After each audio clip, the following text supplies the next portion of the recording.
Hi friends, hope you all will be doing well. Today we are going to discuss about an important issue that is somehow related to all of us. Actually, we are going to discuss about a circular that has been issued by the Directorate of School Education related to the corporal punishment and other forms of child abuse in educational institutions of Kashmir Division. So this is the subject about which we are going to discuss today. But I request everyone kindly watch this video up to the end so that we may get actual message what this circular contains, क्योंकि इससे पहले भी बहुत सारे circular आए इस corporate punishment के हवाले से, but I think this is the one of the wider circular because everything in this circular has been mentioned clearly और कहा गया है कि किस तरह के कॉर्पोरल पनिशमेंट को हमें नहीं देना चाहिए स्कूल्स में और किस तरह का बिहेवियर हमें अपनाना चाहिए बच्चों के साथ। तो मैं सर्कुलर की सारी डिटेल्स आपके साथ इस वीडियो में शेयर करूंगा और उस सर्कुलर को भी आपके सामने रखूंगा और कोशिश करेंगे कि हम इस कंसेप्ट को समझें क्यों कॉर्पोरल पनिशमेंट बैन हो रहा है स्कूलों में। क्योंकि इससे पहले क्या होता था, स्कूल्स में कभी कभार कॉर्पोरल पनिशमेंट दिया जाता था जब हम पढ़ते थे, तो I know that somehow teachers were giving corporal punishment और उतना ज़्यादा उस पर जोर नहीं होता था। बट नाउ एजुकेशन सिस्टम जो है वो कम्प्लीटली चेंज हो चुका है। Now no form of corporal punishment will be accepted by the government authorities और ना ही हमें देना चाहिए, बिकॉज बहुत सारी एजेंसीज ने जब इस कॉर्पोरल पनिशमेंट के कॉन्सिक्वेंसेज देखे तो उन्होंने फाइनली जाकर इसको कम्प्लीटली बैन किया है। That is why the title of this very circular is blanket ban on the corporal punishment and other forms of the child abuse in the educational institutions of the Kashmir division। तो मैं circular की lines आपके सामने पहले share करूंगा और उसका जो बैकड्रॉप जो उन्होंने प्रेजेंट किया है इन सेम वे आपके सामने रखूंगा। फिर आप खुद जज करिए कि आप कॉर्पोरल पनिशमेंट को कंटिन्यू स्कूल्स में रखेंगे या उसे स्टार्ट करेंगे। तो सर्कुलर के इब्तिदा में इस चीज़ पे जोर किया गया है जहाँ पे ये मेंशन किया गया है whereas distressing complaints are pouring in regarding corporal punishment to students in schools as per the report received from IMHANS Kashmir, that is Institute of Mental Health and Neurosciences Kashmir, resulting in mental health issues in school going children। यानी कि mental health institution जो है हमारा श्रीनगर में, उसके report से उन्होंने ये माना है कि ये जो कॉर्पोरल पनिशमेंट है उसकी वजह से जो मेंटल हेल्थ इश्यूज़ है वो स्कूल गोइंग चिल्ड्रंस में हो रहे हैं। तो इस चीज़ को फोकस किया गया है और दूसरी जगह पे सर्कुलर के बिगनिंग में ही ये मेंशन किया गया है whereas the negative consequences of corporal punishment not only hinder the learning and development of the affected children but also create an environment of fear and hostility within the educational institute। तो ये चीज़ भी mention किया गया है कि इससे बच्चे की लर्निंग ही सिर्फ हिंडर नहीं होती है, उसमें ही रुकावट पैदा नहीं होती है, बट साथ साथ में स्कूल में जो एनवायरनमेंट क्रिएट हो जाता है बच्चे के लिए वो मुखालिफ एनवायरनमेंट होता है बच्चे की लर्निंग के लिए, जिसमें बच्चा पूरी तरह से डेवलप नहीं हो सकता है। और अपर पार्ट में ही ये चीज़ भी मेंशन किया गया है कि whereas the corporal punishment has an ill effect on the mental health of the child which is the cause of concern for the parents and department। तो दोनों चीज़ों को मेंशन किया गया है कि ये जो बच्चे पे कॉर्पोरल पनिशमेंट हो रहा है इसकी वजह से पेरेंट्स भी फिर बाद में जाकर कहीं ना कहीं इन्वॉल्व होते हैं और उनके साथ साथ डिपार्टमेंट को भी इसमें फिर बहुत ज़्यादा दुश्वारियों का सामना करना पड़ता है। तो ये बात ठीक नहीं है, यानी डिपार्टमेंट भी इसके बारे में काफ़ी सेंसिटिव है। तो चौथी जगह पे यहाँ पे ऊपर ही लिखा गया है whereas section 17 of the right to education act 2019 impose an absolute ban of the corporal punishment. तो यहाँ पे मेंशन किया गया है कि राइट टू एजुकेशन ने इस चीज़ को पहले ही बैन करके रखा है, लेकिन फिर भी कहीं ना कहीं जब डायरेक्टरेट ऑफ स्कूल एजुकेशन के पास ऐसी कुछ निशानियां आ गई, ऐसे कुछ केसेस आ गए, तभी जाकर ये सर्कुलर फिर से सर्कुलेट होने लगा है।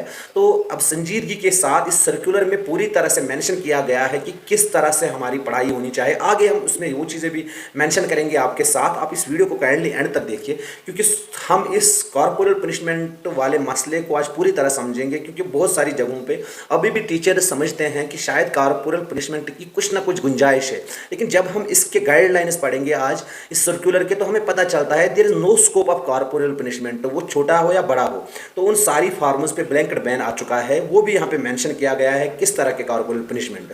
तो और एक चीज़ यहाँ पे मेंशन की गई है section 75 of the juvenile justice act, उसने भी इस चीज़ पे फोकस किया है कि जुवेनाइल जस्टिस एक्ट ने कहा है कि अगर कोई कॉर्पोरल पनिशमेंट पाया जाता है उस पर बैन भी हो सकता है, उस एज पर लॉ उस पर कार्रवाई भी की जा सकती है, जिसमें मैक्सिमम 10 ईयर्स इम्प्रिजनमेंट की सज़ा भी हो सकती है। National commission for protection of child right जो है, उन्होंने किस चीज़ को माना है ये कॉर्पोरल पनिशमेंट। वो कॉर्पोरल पनिशमेंट के बारे में थोड़ा सा बताते हैं, यानी national commission for protection of child right जो कॉर्पोरल पनिशमेंट को एलाबरेट किस तरह से करते हैं, वहाँ पे जहाँ पे उन्होंने थोड़ा सा मेंशन किया है उसको कोट करके ये बताया है कि physical punishment is understood as any action that causes pain, hurt, injury and discomfort to a child, यानी कोई भी ऐसी चीज़ जो हम बच्चे के साथ करें जिससे उसे क्या लगे, पेन फील हो जाए, उसे हर्ट हो जाए या इंजरी हो जाए या उसे डिस्कम्फर्ट, वो अपने आप को कंफर्टेबल फील ना करे, तो उसे हम मान सकते हैं physical punishment. Like that causing physical harm to children by hitting, kicking, scratching, pinching, biting, pulling the hair, boxing ears, smacking, slapping, spanking, or with any implement, can, stick, shoe, chalk, duster, etc. या ballot, whip, giving, electric shock, etc. ये सारी चीज़ें यहाँ पे आप देखिए किस किस चीज़ पे फोकस किया गया है। यहाँ पे बॉक्सिंग ईयर को भी साथ में लाया गया है, यहाँ पे स्पैंकिंग को के बारे में भी कहा गया है, यहाँ पे छड़ी का इस्तेमाल, यहाँ पे इवन चाक के बारे में भी मेंशन किया गया है। अगर हमने चाक किसी पे मारा, जो हम चाक कभी कभार बच्चे की तरफ ऐसे फेंकते हैं जिससे उसे इंजरी हो सकती है, तो ये सारी चीज़ें फिजिकल पनिशमेंट में आएंगी। फिर से मैं रिपीट करूँगा, causing physical harm to children by hitting, kicking, scratching, pinching, biting, pulling the hair, boxing ears, smacking, slapping, spanking, or with any implement, can, stick, shoes, chalk, duster, mallet, whip, giving electric shock, etc. ये सारी चीज़ें तो physical punishment में आती ही आती है। दूसरा, making children assume an uncomfortable position, this is the important point we must focus on, क्योंकि ये चीज़ जो है, making children assume an uncomfortable position, standing on bench, जैसे standing on bench, standing against a wall in a chair like position, standing with the school bag on hand, holding ears through legs, जिसे हम कान पकड़ी बोलते हैं, kneeling etcetera, यानी ये सारी चीज़ें अगर हम करते हैं, बच्चे को किसी वाल के साथ खड़ा कर देते हैं, एक ही टांग फेरा हो, या बेग के साथ उसे कहते हैं ऐसे पोजीशन में रहो कि जिससे उसे हर्ट हो जाए, तो इन सारी चीज़ों पे अब कंप्लीटली बैन आ चुका है। ये मानी जाती है फिजिकल पनिशमेंट जो हम बच्चे को, for example washing soap, mud, chalk, hot spices etcetera. तो और एक चीज़, डिटेंशन, अगर हम detention in the classroom, library, toilet और any closed space in school, इस चीज़ को भी फिजिकल पनिशमेंट में ही माना जाता है। बच्चे को किसी कमरे में बंद करके रखना, किसी खास जगह पे उसको छुपा पनिशमेंट के तौर से कहना कि बाथरूम में से हमने लॉक किया, लाइब्रेरी में हमने उसे लॉक किया, किसी और कमरे में लॉक किया, तो इस चीज़ को भी फिजिकल पनिशमेंट में माना जा सकता है।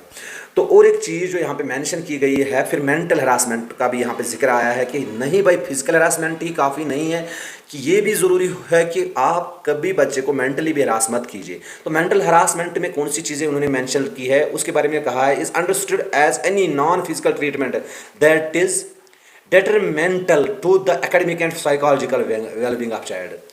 जो भी चीज़ जिससे खतरा हो बच्चे की साइकोलॉजी को, बच्चे के वेलबींग, साइकोलॉजिकली जो वेलबींग होता है, तो अगर उससे कोई खतरा हो तो उसे माना जाता है मेंटल हरासमेंट, जिसमें आता है सार्कस्म दैट हर्ट्स और लवर्स द चाइल्ड डिग्निटी, जो भी कोई सार्कस्म होता है तो उसको हम नहीं कर सकते। Calling names as scoldings using humiliating adjectives, intimidations, using derogatory remarks for child including pinning of slogans, और है ridiculing the child with regards to his her background और स्टेटस और पेरेंटल ऑक्यूपेशन और कास्ट स्पेशली इस चीज़ को, cast को लेकर, पेरेंट्स के ऑक्यूपेशन को लेकर अगर हमने बच्चे के पर कोई रिमार्क्स पास किया तो उसको भी माना जाता है mental harassment.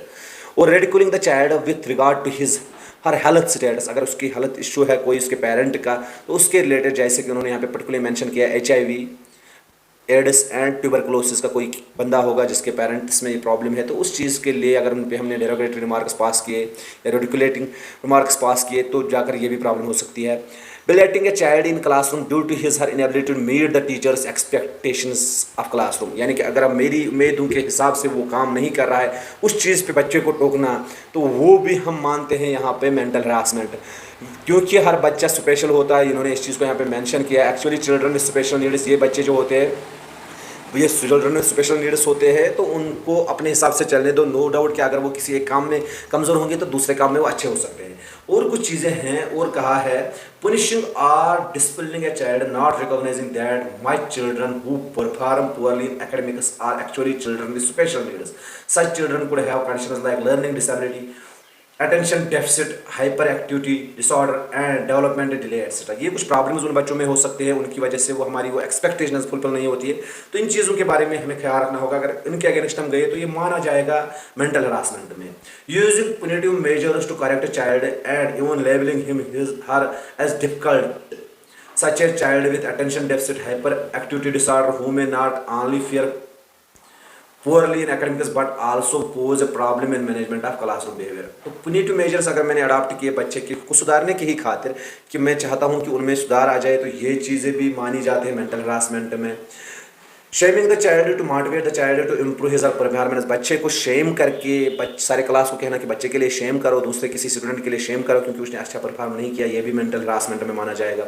रिडिकुलिंग the child with development problem such as learning difficulty, फिर से अगर बच्चे में कोई लर्निंग डिफिकल्टी होगी तो उसकी वजह से हम उसको कोसेंगे, उस पर कोई रिडिकुलिंग मार्क पास करेंगे तो उसे भी मेंटल हरासमेंट में माना जाएगा। तो ये सारी चीज़ें थी जो है कि फिजिकल पनिशमेंट यानी कॉर्पोरल पनिशमेंट के हिसाब से ऑर्डर आया है, लेकिन दूसरे फार्म्स ऑफ जो चाइल्ड एब्यूज़ है तो उनको भी मेंशन किया गया है, जिसमें खास तौर पर से मेंटल हरासमेंट का पूरा जिक्र किया गया है इस सर्कुलर में। तो इन चीज़ों पे हमें ध्यान देना होगा क्योंकि नीचे इसके और भी लिखा गया है, मैंने जैसे पहले ही कहा एक सर्कुलर वाइड सर्कुलर है।